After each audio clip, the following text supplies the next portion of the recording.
Hello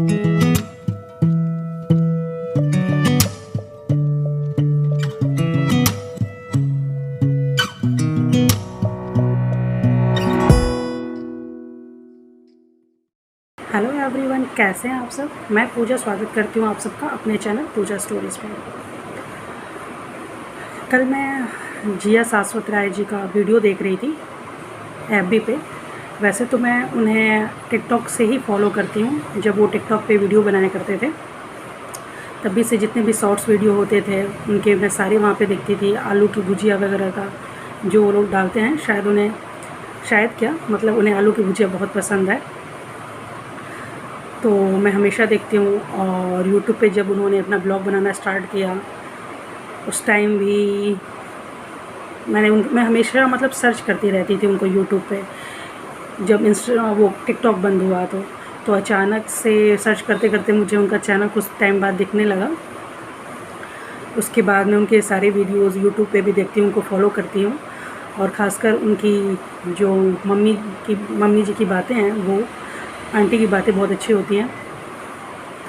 और जो भी उनके घर की मैं देखती हूँ, जो पूजा करना हो, हर चीज़ें जो हमारे संस्कार हैं, जो चीज़ें हमें मम्मी डैडी सब लोग पहले हम लोग अपने घर पे देखते थे, हर लोग जो चीज़ें फॉलो करते आ रहे हैं वो सारी चीज़ें अभी भी उनके घर पे वैसे ही होती है। जैसे अभी जो अद्रा नक्षत्र चढ़ा था, लोग कहाँ उतना ध्यान देते हैं कि हाँ क्या करना है। जो खासकर जो लोग बाहर रहने लगते हैं, रीति रिवाजों को भूल जाते हैं। लेकिन उस दिन भी देखा आम खीर पूड़ी वगैरह का अद्रा नक्षत्र में पूजा वूजा हो रही थी। हम लोग भी करते हैं, हमारे घर पे भी होता है।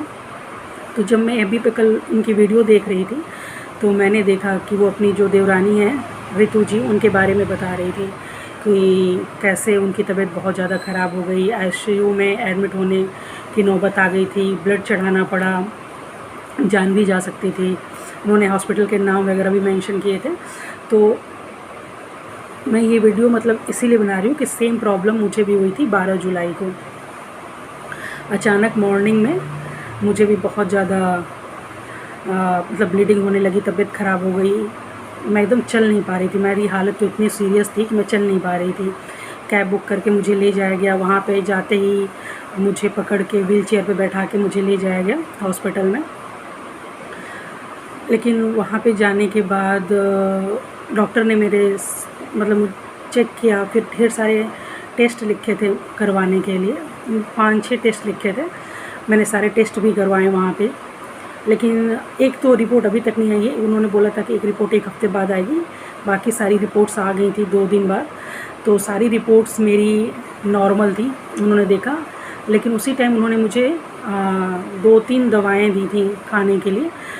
टोटल 4 दवाई थी। तो एक तो वो थी गैस की थी कि खाली पेट कहीं गैस वैस ना बने, इसलिए उन्होंने दे दिया था। और एक मल्टीविटामिन्स की थी कि इतनी ब्लीडिंग हुई है तो वीकनेस ना हो। बाकी उन्होंने मुझे जो दो दवाएं दी थी उससे वो ब्लीडिंग जो थी उसको कंट्रोल करने के लिए ही दिया था। और एक दवा तो मैंने हॉस्पिटल में ही खा लिया था, और एक घर आने के, तो मैंने जब हॉस्पिटल में खा लिया था फिर मैं घर आई तो मेरी ब्लीडिंग थोड़ी कंट्रोल थी।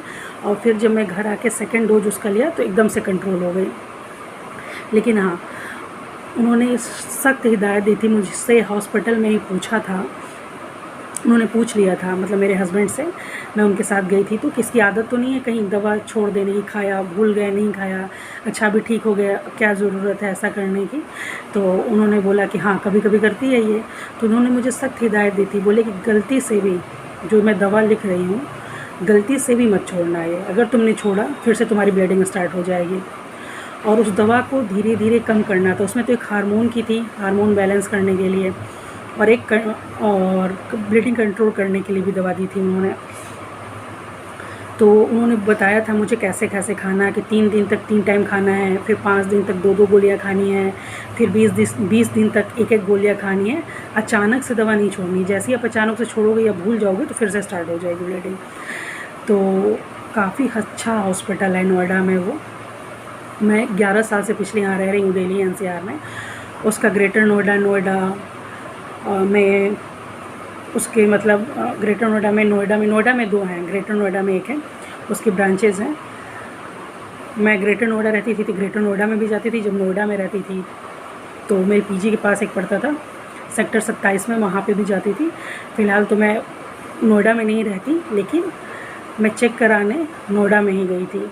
मैं कितनी भी दूर रह लूँ, आधा 1 घंटा 1.5 घंटा कितना भी रास्ता, मैं उस हॉस्पिटल के अलावा कोई नहीं, कहीं नहीं जाती, कहीं नहीं, चाहे कितनी भी हालत मेरी सीरियस हो। कोई कहता है कि अरे इमरजेंसी है, जल्दी है, चलो बगल के हॉस्पिटल में दिखा लेते हैं हम, कि चाहे कुछ भी हो जाए मैं उस हॉस्पिटल के अलावा कहीं नहीं जाऊँगी, मुझे ट्रस्ट ही नहीं है। इतना अच्छा हॉस्पिटल है, इतना अच्छा हॉस्पिटल है। 11 साल से पिछले मैं कई बार गई हूँ, मैं वहीं जाती हूँ, उसके अलावा मैं कहीं नहीं जाती हूँ। तो वही मैंने देखा, तो जो पहले उनके जो डॉक्टर, जो उनकी मम्मी की शायद फ्रेंड हैं, उन्होंने जो दवाई लिखी थी, तो उसने जैसे ही खाया तो बता रहे थे वीडियो में कि रितु जी को आराम हो गया, लेकिन फिर शायद उन्होंने वो दोबारा वो दवा का डोज नहीं लिया कि क्या, फिर से उन्हें स्टार्ट हो गई। अगर वही दवा वो बंद नहीं करी होती, कंटिन्यू चला होता, तो शायद उनकी ये नौबत नहीं आती।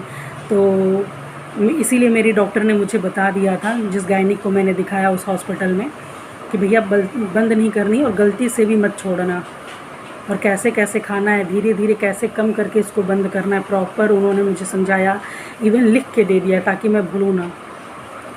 और मैं 3 दिन में मैं ठीक हो गई। वीकनेस जो थी वो भी मतलब मेरी ख़त्म हो गई, और 3 दिन में मैं एकदम मतलब उठने बैठने चलने लायक, ये सब काम वाम करने लायक मैं हो गई थी कि आराम से। ऐसा नहीं कि मुझे वीकनेस लग रही है, कोई दिक्कत। हाँ, जूस खान पान का ध्यान रखना है, क्योंकि इतनी ब्लीडिंग हुई है तो वीकनेस तो आएगी। तो मल्टीविटामिन्स की जो टैबलेट्स थी उन्होंने इसीलिए दिया हुआ है, और आपको अपने खान पान का भी ध्यान रखना है, ये नहीं कि बस दवा खा रहे हैं। मैंने जूस वगैरह मतलब मैं सब, नारियल पानी वगैरह, ड्राई फ्रूट्स वगैरह जो मैं सब लेती हूँ। लेकिन हाँ, आप देख सकते हैं कि मैं अभी कितनी फिट हो गई हूँ। अभी मंगलवार को 1 हफ्ते होगा। फिर उन्होंने बोला था कि अगर ज़्यादा वैसे तो कोई दिक्कत नहीं होगी, लेकिन अगर कोई बात होती है तो शाम में दोबारा लेके आ जाइएगा। ज़रूरत नहीं पड़ी हमें जाने की। और फिर उन्होंने तीसरे दिन बुलाया था कि तीसरे दिन ज़रूर आ जाइएगा।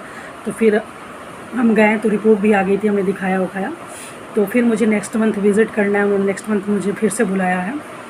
तो यही फ़र्क मतलब हो जाता है हॉस्पिटल का, डॉक्टर का, कि भैया स्टार्टिंग में ही उनकी जो दवा चल रही थी बंद नहीं की होती, या फिर जो हॉस्पिटल में, मैं नाम नहीं लेना चाहती, भावना करके हॉस्पिटल का नाम था, तो जिस हॉस्पिटल में वो गई थी वो सही से उन्होंने प्रॉपर लापरवाही नहीं की होती, प्रॉपर ट्रीटमेंट दिया होता। क्योंकि इंसान किस पे भरोसा करेगा, डॉक्टर पे। आपको, हमको तो नॉलेज नहीं है ना, उसने जो कहा हमने मान लिया कि हाँ भाई जल्दी कि हाँ भाई ठीक कह रहे हैं, टेस्ट करवा लो, ना करवा लिया, ये करवा लो, कि क्या हो गया।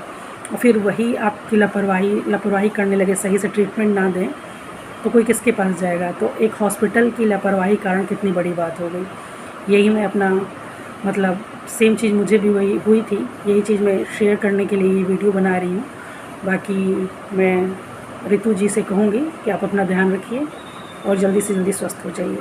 इसी के साथ मैं इस ब्लॉग का एंड करती हूँ। अगर आप मेरे चैनल पर नए हैं तो मेरे चैनल को सब्सक्राइब कर लीजिए और मेरी वीडियो को लाइक और शेयर ज़रूर कीजिए। Bye, good night.